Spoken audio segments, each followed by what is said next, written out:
If someone asks you to pick a favorite letter among the 26 alphabets, which letter would you pick? Normally, we will subconsciously pick a letter that exists in our own name. That means that we will have the tendency to prefer the letters in our own names. This phenomenon is known as the name-letter effect.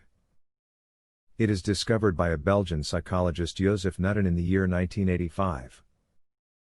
Nuttin observed that people prefer their own name letters even when they do not consciously notice the link between name letters and the self.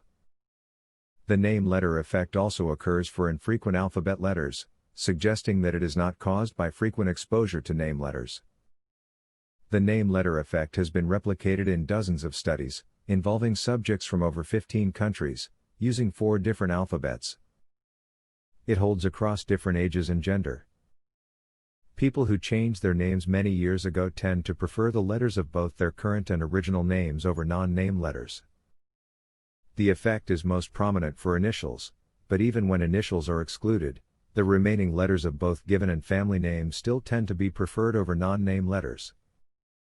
Most people like themselves, the name is associated with the self, and hence the letters of the name are preferred, despite the fact that they appear in many other words. People who do not like themselves tend not to exhibit the name-letter effect. A similar effect has been found for numbers related to birthdays. People tend to prefer the number signifying the day of the month on which they were born. The name-letter effect may influence important decisions in our daily life.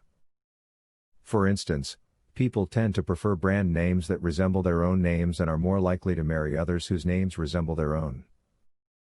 The name-letter effect seems to be a valid marker of implicit self-esteem or unconscious positive feelings that people have toward the self. By using the name-letter effect, it will give us a pretty clear clue on how people feel about themselves.